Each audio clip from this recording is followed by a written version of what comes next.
Hola a todos. En esta oportunidad vamos a ver procesos que involucran el formado de láminas metálicas. Estas piezas son muy usadas en la industria, por ejemplo, para hacer gabinetes eléctricos, ¿sí? Se obtiene en ese caso una pieza resistente y liviana. ¿Mm?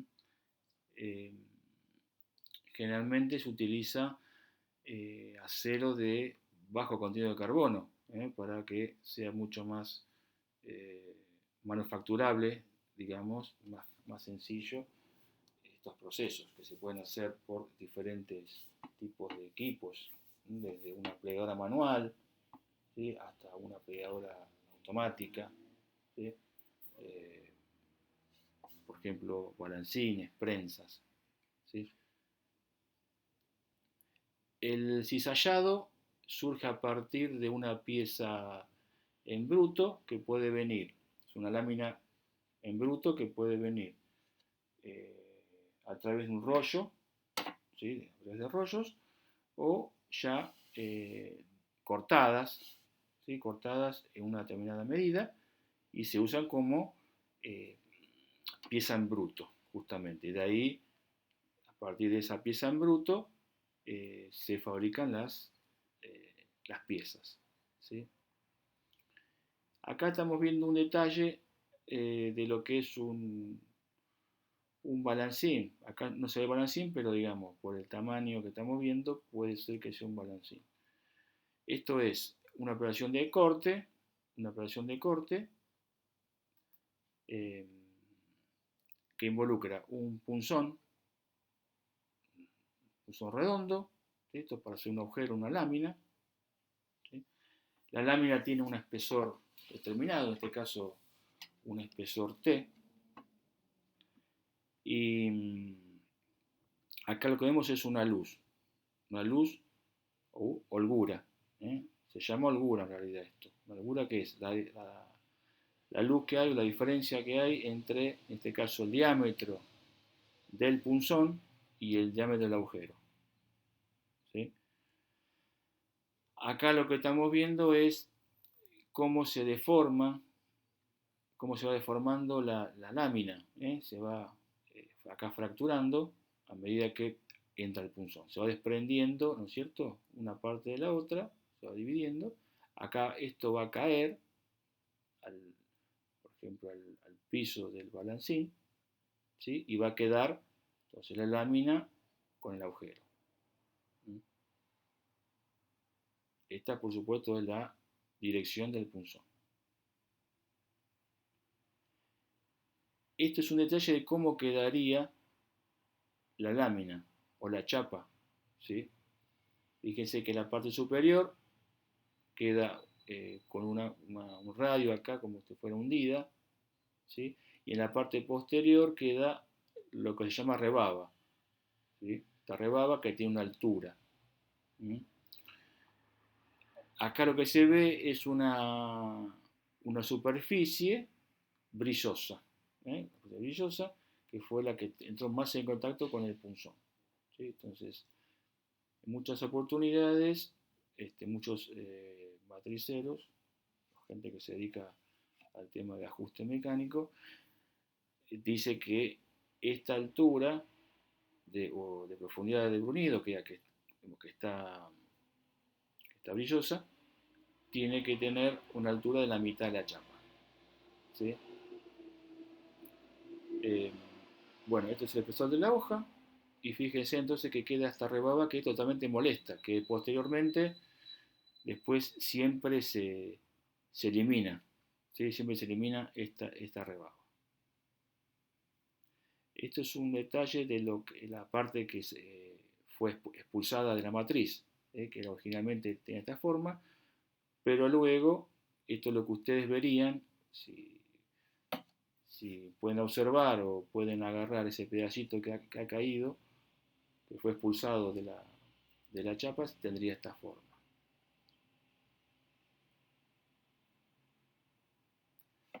Como dijimos, esta holgura es una de las variables más importantes en cuanto a la calidad del corte, ¿sí?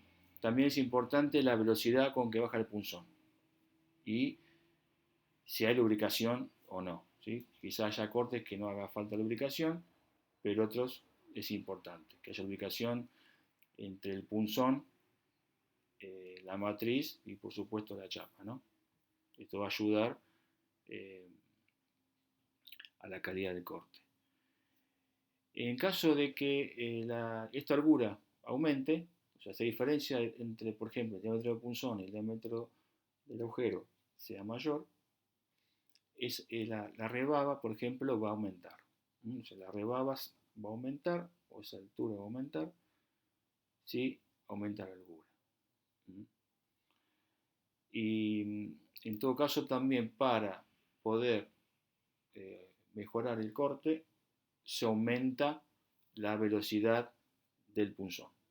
¿Sí? Acá vimos entonces, estamos viendo que variables que puedan mejorar o ayudar a mejorar la calidad del corte es la holgura y la velocidad del punzón.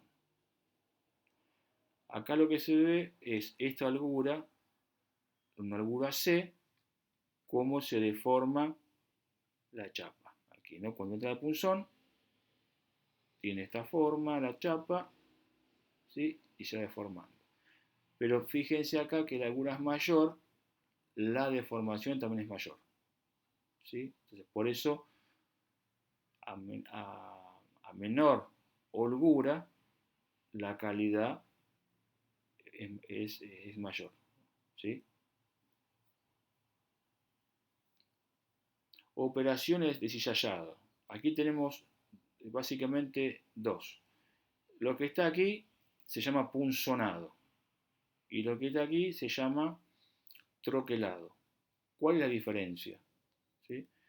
En el punzonado se descarta la parte interior, ¿sí? Esta parte. Queda como pieza útil lo que está aquí, más oscuro, ¿sí?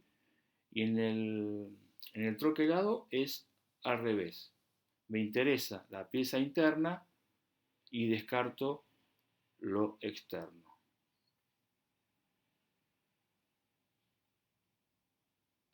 Este es un detalle de una matriz con aquí lo que se llama prensa chapa. La prensa chapa lo que hace es sujetar la chapa. Digamos, una placa superior, en este caso de presión, que lo que hace es tratar de retener esta chapa con la matriz. ¿Sí? En este caso para un troquelado. ¿Cuál sería esa presión? Entonces, aquí fíjense que tiene unos anillos de sujeción que lo que trata es de retener la chapa, que no fluya hacia adentro. ¿Sí? Entonces va a tener un mejor corte, mediante estas placas de presión. Aquí vemos un detalle de esta matriz, también con holgura, la matriz, la lámina, ¿sí? Y esta presión.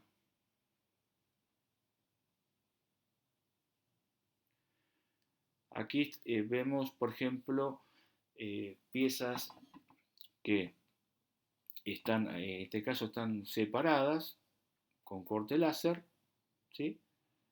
Vamos a este detalle, con diferentes espesores. Esto es un detalle, por ejemplo, de un lateral, ¿sí?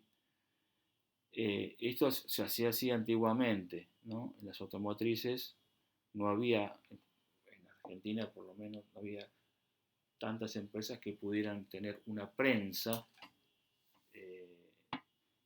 determinada como para poder hacer una pieza de tal tamaño. Entonces, lo que se hacía eran tener diferentes cortes y después se unían. Y esto que está aquí es un lateral completo de un auto, que hoy en día, por supuesto, se hace. ¿Sí?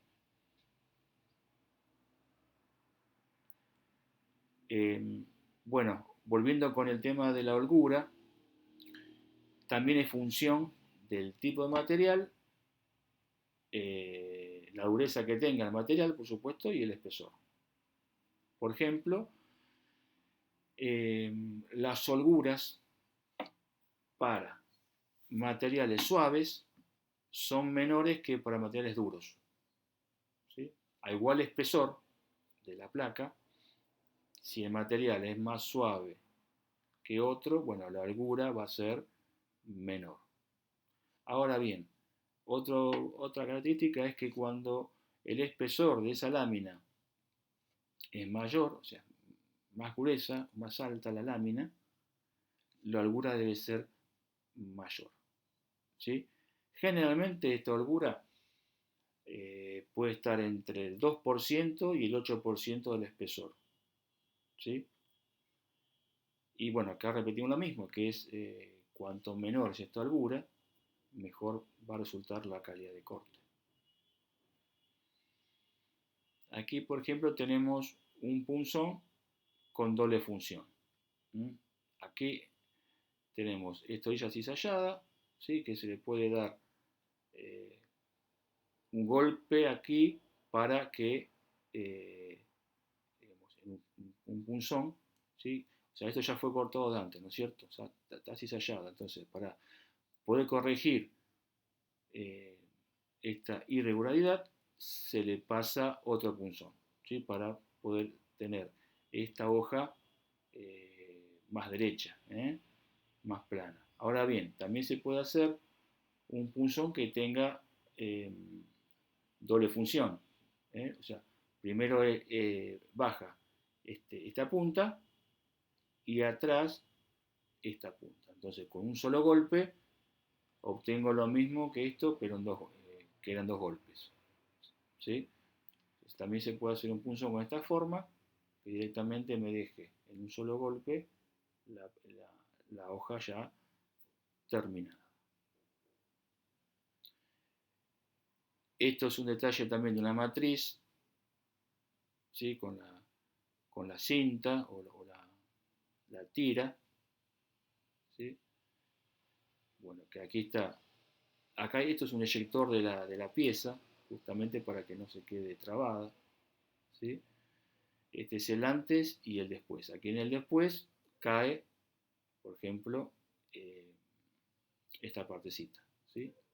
Cae por aquí, ¿sí? Y lo que realmente sirve va a ser esta lámina con el agujero. Aquí lo que está viendo es esta tira en lo que se llama una matriz paso a paso, ¿sí? La primera operación que se le hace a esta tira es una tira que va pasando este paso. El paso sería la distancia que hay al centro o el entrecentro entre estos dos punzones, ¿sí? O sea, el paso que le va a dar la máquina es, digamos, esta distancia, de aquí a aquí. Se llama esto paso a paso. Entonces, esta es la cinta, se hace la primera operación, ¿sí? En la cual sale el pedacito este redondo, ¿sí? Esto es la fabricación de esto, en realidad, ¿no? De una arandela, ¿sí? Primero se hace este agujerito y después esto, ¿eh? Y esto es el desperdicio, esta parte, ¿sí? Aquí están las piezas, justamente, ¿sí? El motriz paso a paso. El doblado de las láminas también es muy importante, ¿sí? Esto también imprime rigidez a las piezas. En este caso va a haber una parte externa de las fibras que están sometidas a tensión y las fibras internas a compresión. Como ustedes saben, aquí hay un eje neutro, que es donde, en este caso, la lámina no se comprime ni tracciona, ¿eh? Entonces, siempre se tiende a, inclusive en el momento de hacer un desarrollo de una pieza, siempre ver dónde es el eje neutro para sacar justamente la dimensión que debe tener la pieza en bruto. Esto tenemos un radio doblado, R, que generalmente está en función del espesor de la pieza. Depende del material de la pieza, siempre es un valor multiplicado por el espesor. Puede ser un espesor de la pieza, 2, 3T, ¿sí? Que va a ser el valor de este radio de doblado. Es importante ver esto, ¿no? El sentido del laminado de la lámina, ¿sí? Y el sentido que hago el plegado, ¿sí? En el caso de que el laminado vaya en ese sentido, bueno, seguramente van a aparecer grietas en la parte externa de la pieza. Ahora, si lo hago al revés, tomo la lámina al revés, no va a tener grietas, ¿sí? Entonces, es importante saber cómo viene laminado justamente la pieza.